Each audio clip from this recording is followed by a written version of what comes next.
Quel bug dans la matrice avez-vous vécu? Le restaurant. Il y a environ 1 an, ma petite amie et moi sommes allés manger au restaurant. Il se situait dans une petite zone commerçante avec plein de magasins plutôt chics. C'était un vendredi soir. Nous sommes arrivés devant l'établissement pour découvrir que le parking était vide. Il n'y avait pas de table à l'extérieur, pas de voiture sur les places de stationnement, pas une personne en vue, et même les lumières à l'intérieur du bâtiment étaient éteintes. Très étonné, j'ai conduit autour du bâtiment en faisant une boucle. Nous avons fait le tour du restaurant et nous sommes repassés devant la façade avant. Sauf que cette fois-ci, chaque place de parking était occupée, des tables étaient placées à l'extérieur avec des clients assis en train de dîner. Il y avait des gens qui se promenaient et les lumières à l'intérieur du bâtiment étaient allumées. Cela nous a pris moins de 30 secondes pour faire un tour complet du restaurant. Facilement l'une des choses les plus étranges que j'ai jamais vécues. Le réveil. J'ai une application de suivi du sommeil sur mon téléphone qui propose un réglage pour déclencher des rêves lucides. L'application commence à dire « Tu es en train de rêver » quand je m'endors à plusieurs reprises avec la voix d'une femme et un léger écho. Un jour, alors que j'étais au travail, j'ai commencé à entendre la voix de manière aléatoire toutes les quelques minutes. J'ai vérifié mon téléphone et dès que l'écran s'est allumé, je me suis réveillé dans mon lit au petit matin. Un peu perturbé, je suis allé prendre une douche. Ensuite, en allant au travail, j'ai commencé à entendre à nouveau la voix à travers la radio. Quand j'ai arrêté ma voiture, je me suis encore réveillé dans mon lit au lever du soleil. Cela s'est produit encore 3 ou 4 fois à différents moments de la journée. Je n'étais pas sûr d'être vraiment réveillé pendant environ une semaine après ça et je refuse toujours d'utiliser cette application. Le 23e étage. Là où je travaille, des choses étranges se produisent tout le temps, mais je vais simplement vous parler de l'un des moments les plus effrayants que j'ai vécu. Je travaille comme gardien de nuit dans un complexe d'appartements. Il y a 24 étages et c'est l'un des plus anciens bâtiments de la ville. Une nuit, j'étais assis à mon bureau lorsque le téléphone a sonné vers 3 heures du matin. J'ai répondu « Bonjour, ici la réception, comment puis-je vous aider ?» La voix à l'autre bout du fil semblait féminine, mais la communication était complètement brouillée. La seule chose que je pouvais comprendre était « 23e étage ». J'ai essayé de dire à la personne que je ne pouvais pas la comprendre et j'ai demandé dans quel appartement elle était, mais encore une fois, tout ce que j'ai compris c'était 23e étage. Après la 3e tentative, j'ai dit que comme je ne pouvais pas la comprendre, j'allais monter et que nous nous retrouverions dans le couloir. Je me suis dirigé vers les ascenseurs. Les deux étaient au 23e étage. Ils étaient bloqués, impossible de les faire descendre. Heureusement, nous avions un vieil ascenseur de service. Je l'appelle, je rentre à l'intérieur et j'appuie sur le bouton pour le 23e étage, mais il ne bouge pas et la porte ne se ferme pas. Je déverrouille le panneau de réinitialisation et boum, nous commençons à monter, la porte toujours ouverte. Je commence à paniquer car l'ascenseur est très vieux et il tremble beaucoup en montant très rapidement. Pendant que je monte avec la porte ouverte, je reste à l'arrière de la cabine et finalement j'atteins le 23e étage. Je sors, la porte se ferme sans problème et je regarde dans le couloir. Je ne vois rien. Puis je marche lentement en essayant d'écouter si quelqu'un est réveillé et aurait pu m'appeler, mais il n'y a personne. Alors je vais dans la direction opposée et je me dirige vers les ascenseurs principaux, et quand j'arrive devant eux, ils sont là, les portes ouvertes. J'étais assez étonné, mais je savais que ce n'était peut-être qu'une panne d'ascenseur. Je me suis dit que je les réinitialiserais plus tard. Tout à coup, j'entends le bruit de la porte de l'escalier de service qui se ferme. Alors je me dirige vers l'escalier, et bien sûr, personne n'est là, mais la porte d'entretien de la salle des machines est ouverte, et à ce moment-là, je suis censé être le seul dans le bâtiment avec une clé.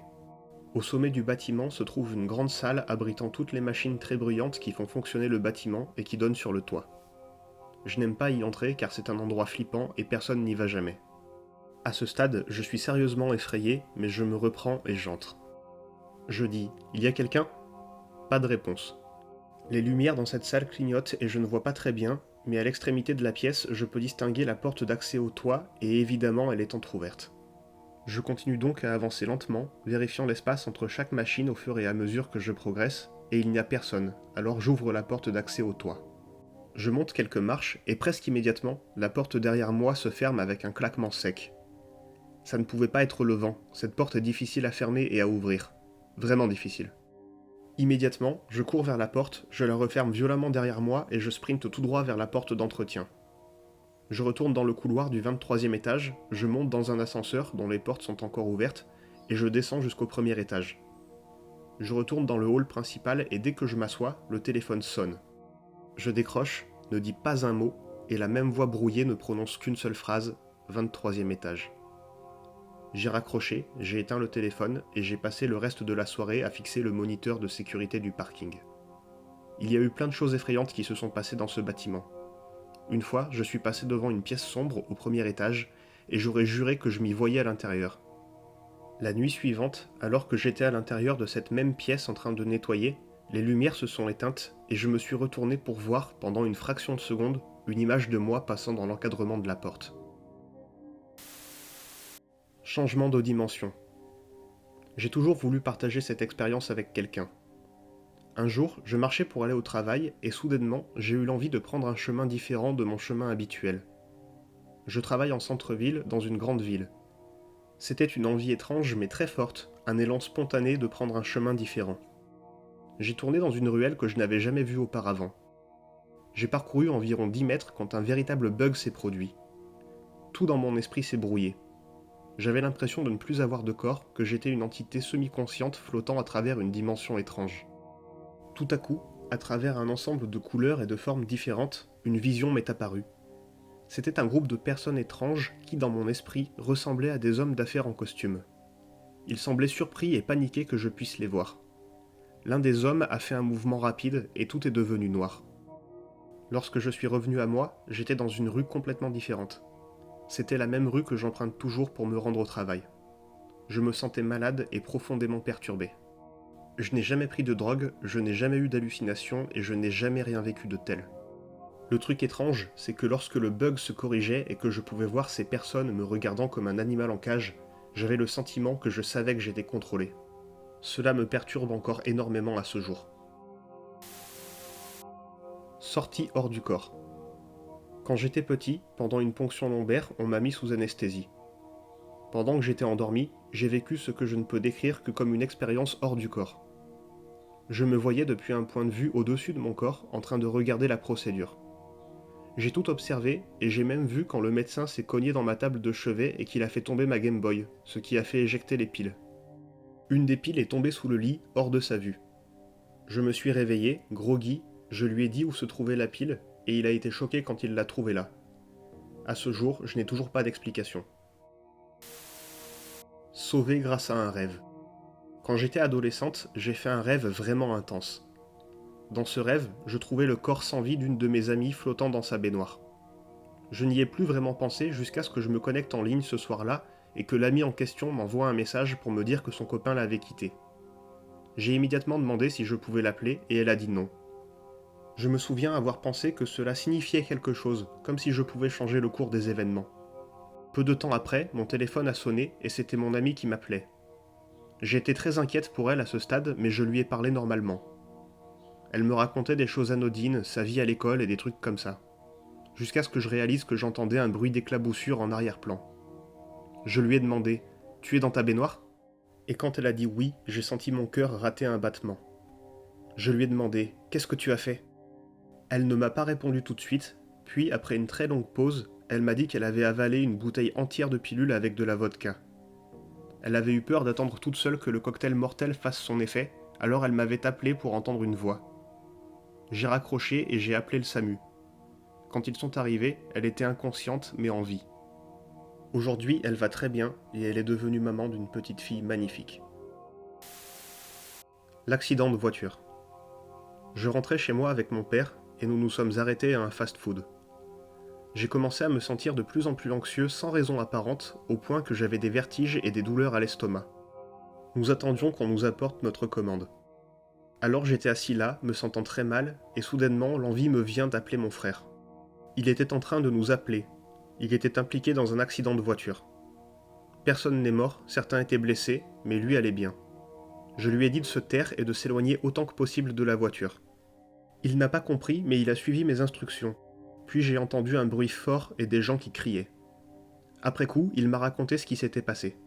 Son ami avait essayé d'impressionner des filles dans la voiture, il a accéléré, a dérapé et a heurté des rochers avec sa voiture, endommageant complètement le moteur. Ils sont restés près de la voiture, le conducteur était à l'intérieur essayant de redémarrer le moteur. Le capot s'est enflammé et la voiture a commencé à brûler très rapidement. Le conducteur a réussi à s'échapper, mais il a été gravement blessé. Certains des gars et des filles qui se tenaient autour ont aussi été blessés et brûlés, mais pas aussi gravement que le conducteur. Mon frère était le seul qui n'ait pas été blessé dans toute cette affaire. Il m'a dit que quand je lui ai ordonné de s'éloigner de la voiture, il se tenait à quelques centimètres du capot. Je n'ai jamais vécu quelque chose comme ça avant ni après. C'est juste un souvenir vraiment étrange. Je ne sais pas pourquoi j'ai dit ça à mon frère, c'était comme regarder un film et de me voir lui parler depuis un angle extérieur. La tablette. Quand j'étais enfant en Angleterre, à l'école primaire en 1987, un nouvel élève a rejoint l'école au milieu d'un trimestre. Il avait un accent américain et il était roux. Son nom était Lee. Il a apporté à l'école ce qui ressemblerait aujourd'hui à une tablette d'ordinateur, mais c'était très fin, avec du vert brun et doré. Il y avait des dessins animés dessus et des films. Je jure que ça s'est produit, je n'ai pas rêvé. C'était incroyable. Il y avait une foule d'enfants qui l'ont vu et ils en voulaient tous un, comparant l'objet à une calculatrice. Il l'a caché aux enseignants et il ne l'a plus ramené à l'école. Je lui posais sans cesse des questions sur sa télévision calculatrice. Quand je lui ai demandé où il l'avait acheté, il a dit que son père l'avait obtenu aux États-Unis. Une autre chose qu'il a dite, c'est qu'il avait vu un film qui avait tous les personnages de dessins animés. Quelques années plus tard, j'ai réalisé qu'il parlait de Qui veut la peau de Roger Rabbit, qui est sorti peu de temps après. Cela remonte à 30 ans et vous pouvez imaginer à quel point il a été difficile de décrire cette chose car nous n'avions pas de tablette à l'époque. J'avais l'habitude de dessiner des schémas de cet objet et de les montrer aux gens. Quand Star Trek la nouvelle génération est sortie et que le pad a été montré à l'écran, j'ai dit « C'est ça, c'est cette chose !» Finalement, les tablettes sont sorties et je me souviens avoir pensé « Enfin !» Aujourd'hui, il est évident que c'était une tablette ou un ordinateur portable. Naturellement, personne ne me croit. Merci d'avoir suivi ces histoires de la crypte. Vous pouvez dire en commentaire si vous avez aussi vécu un bug dans la matrice et n'hésitez pas à vous abonner.